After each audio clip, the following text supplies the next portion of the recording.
Hello, this is Justin McDonald here with another results required session. And today we have a quote that I believe if you grew up in the 90s, you might have heard something similar to it by a band called Nirvana.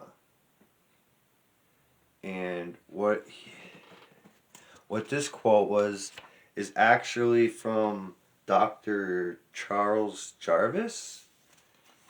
And this happens to be one of Dan Kennedy's favorite paranoia quotes. And I decided to write it down because there's a lot to it. And it's 100% true. Just because you're paranoid doesn't mean they're not out to get you. Just because you're paranoid doesn't mean they're not out to get you. So, what I got from that, even from just a personal perspective or a business perspective, is you could even have all your precautions and everything in place, and you could be up sleepless nights worrying about something, worrying about bill collectors, worrying about competitors coming out to get you, worried about certain clients that you're trying to avoid out to get you, evildoers out to get you, hey, maybe even the police for some people. But you can be as paranoid as you want. You can worry all you want. That worry, that paranoia is not going to make the problem go away, is it? And most cases, but not all cases, a lot of cases I guess you can, but there's some cases you can't, I guess you could say. But a lot of cases there are ways to think outside the box, and you can realize paranoia and having that kind of fear is natural human behavior. Now, sometimes, a lot of times, it's unavoidable, but there's ways to lessen the blow. There's ways to make it not as severe, not as excruciating. And I think that's one lesson that you can get out of this, is that you could spend your time being paranoid, but the same result is going to happen unless there's something that you can actively do to change the outcome. Sometimes you can, most times you can. I understand that there's sometimes you cannot change the outcome of certain things because all you can do is control yourself, right? All you can do is control your own emotions, your own thought patterns. Sometimes that's one of the hard things to comprehend as an entrepreneur, as any person just getting a little bit older every day, is realizing that. And this is something that they teach you in AA or something like that, where it's like knowing the difference between, there's things that you can, I'm going to butcher this, I know, but there's things in life that you can control, and there's things in life that you can't control, and knowing the difference is the beauty, I guess. And just to take that a step further, I know I butchered that.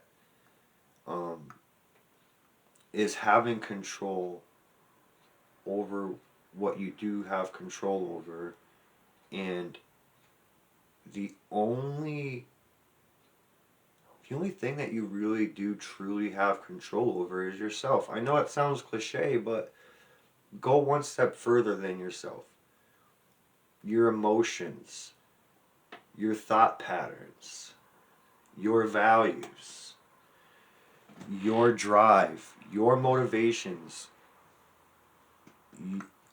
um, all these things that make you who you are, and you know, basically help you decide what to do with your day, things like that. That's all up to you. If you want discipline, that's up to you. If you want real success, that's going to be up to you. You're not going to get um, some kind of accountability parrot or whatever telling you to be awesome, telling you to achieve, overachieve, succeed, do something remarkable. Nobody is going to hold your hand through that. I hate to tell you. There will be people that will definitely help you along the way, and you should definitely not sneeze at that, I guess you can say. You should definitely form the bonds that you need to network and move forward. But nobody, once you pass the threshold of just normal, like what people consider normal, you're on your own. I mean, you're on your own anyways. You're on your own anyways, right? Basically, if it really comes down to it, especially if you're an entrepreneur, especially if you're into being your own boss, you know at the end of the day, you are your own boss, which is the best thing and the worst thing in the world sometimes. You know, like, it's great to have that independence. It's great to be able to pick who you want to do business with on your terms for the price you want to, when you want to. That's the ultimate goal, right? However, there's a price to pay for that too. And for one, and secondly, like, it can be a lonely path sometimes. Um, because once you get past that threshold, you're kind of on your own. And now here's some side things that kind of go with that. Like, if you have a strong family unit, like, they're on your side, and they will let you and help you achieve remarkable goals. But there will be a line of boundary where you're going to have to figure out how to balance family, like, even if it's like, whether it's your immediate family or the one that you started, right? if if you're like trying to break out, if you're younger and you're trying and you have like a regular immediate family with your parents and your siblings, or just your parents, or if you have children, or you're married, or you've been married and had children, all that stuff. Like, if you are in that position where you have a family unit where you come home to and they're like rooting for you, it's not the same thing. But then again, if you want to look at it that way, like, if you really dig deep into that, there will be a certain threshold, I guess you can say, where you will by nature lose their support in some fashion as you are away from the family unit. Because unless like your family unit is literally a part of your success, and you're working with them and they're like all working for your company, which is rare, and kudos for those people. But the rest of the world, um your wife, your husband, your boyfriend, your girlfriend, your children will of course support you 100%. But when you're away from the family and you got to be away from the family, it's really hard. First of all, I'm sure, but like you have to be very, very good and obsessed with your craft to be able to, first of all, balance that, or secondly, like break through the threshold and still get their support, because your family also is human beings and they got to live their life. So when daddy's gone, mom's gone, or whatever, or Johnny or Susie's gone from the family unit, right, or whatever, I'm just making up names, everybody at home is still rooting for them. Like, let's say if they were going out to space, of course, but they're not in outer space. They're here, and they have to eat, wash one hand at a time, put their pants on one leg at a time. You know what I mean? And it's not that they don't support them. It's just like there's a threshold where like that bond, it gets a little blurry. I just gotta make sure I'm still live because I'm using the most crappy I am. One of the crappiest phones that you could actually use this. And for the information that I'm trying to share on here, it's like, hey buddy, why don't you get a better system or equipment?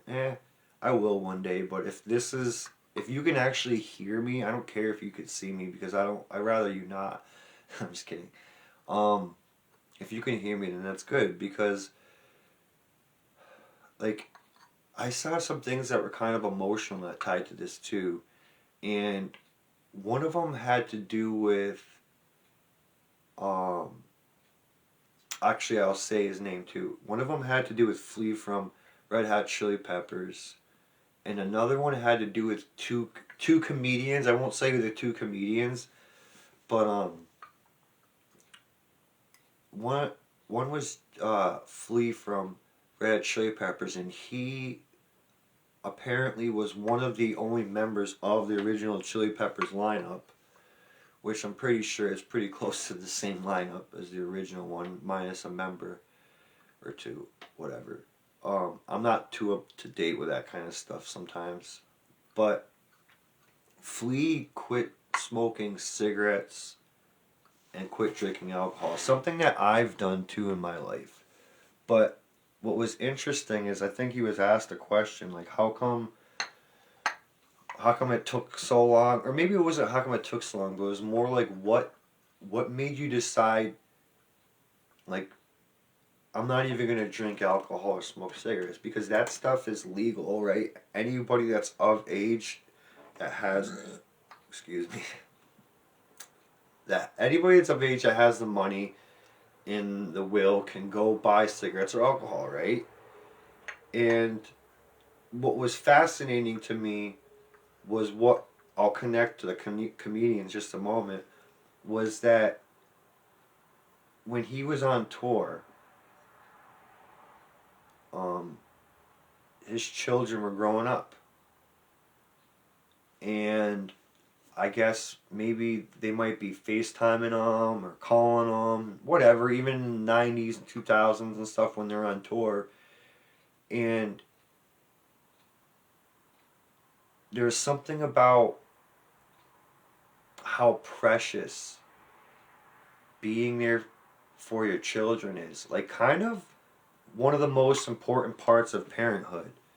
And it's really rough.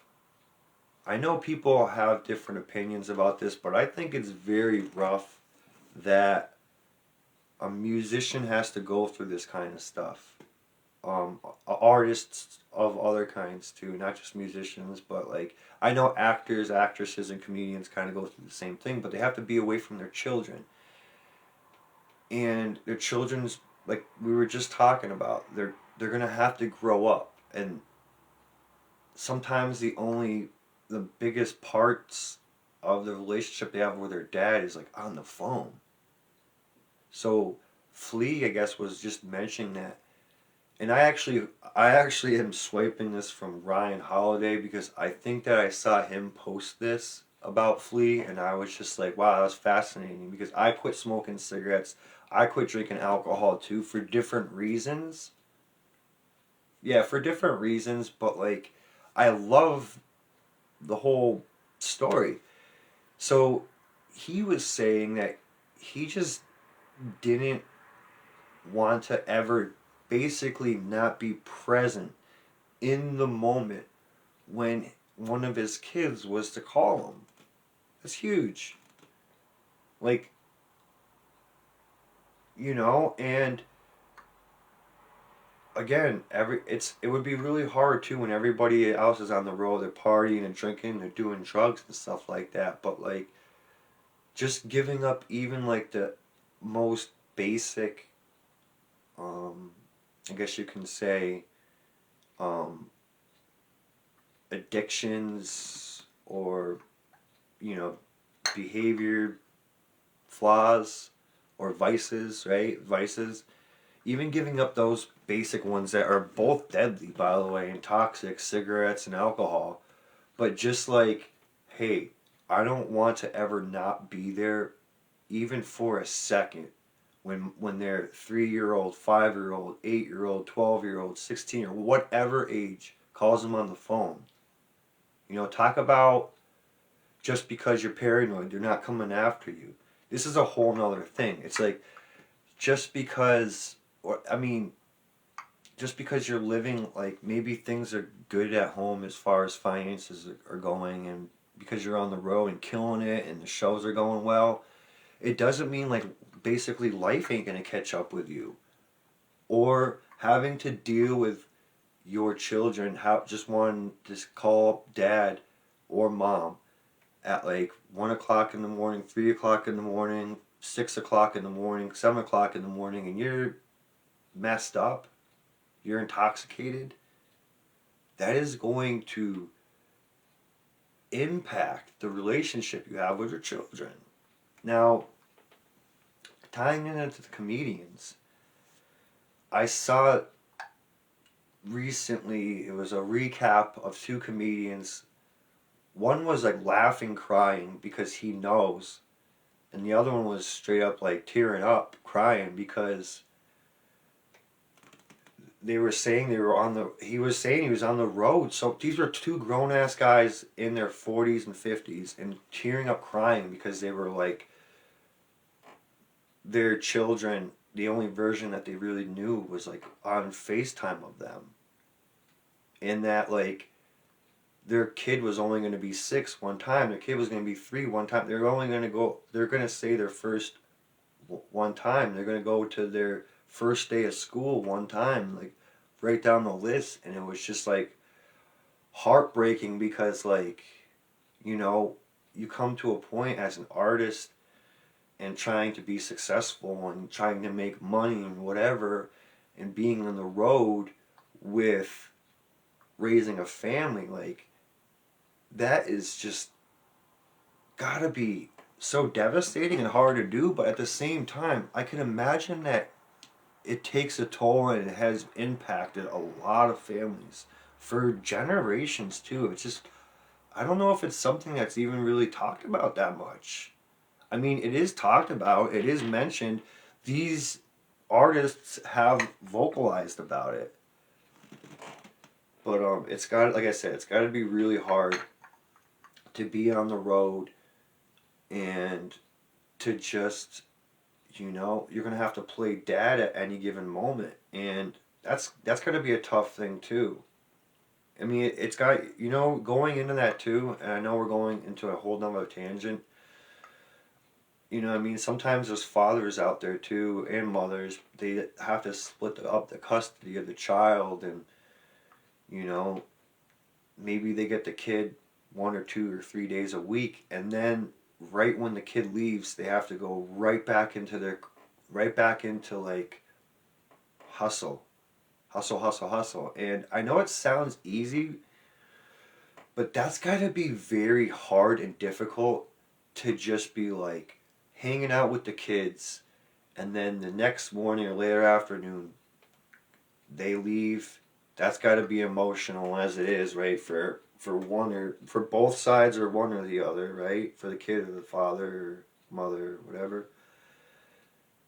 And then it's like back to work, get back on the computer, get back on that, get back out to wherever, and then just start hustle until you get them back again, and then you have to be like, turn that world back off, back into hanging out with kids and being dad, being mom.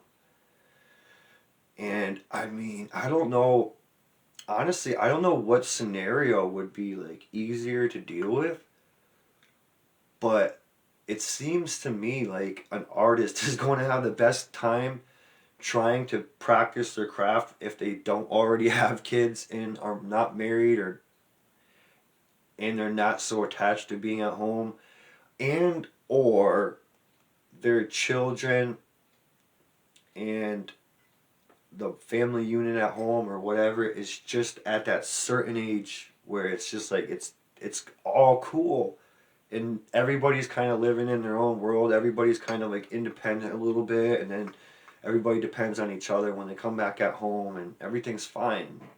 There's plenty of cases where that's not an issue at all. Mom, dad, or whatever goes out on the road, they come back, kids are fed, kids are going to school, there's a nanny involved maybe, there's other people helping out, there's tons of family around, or grandparents, or aunts and uncles and cousins.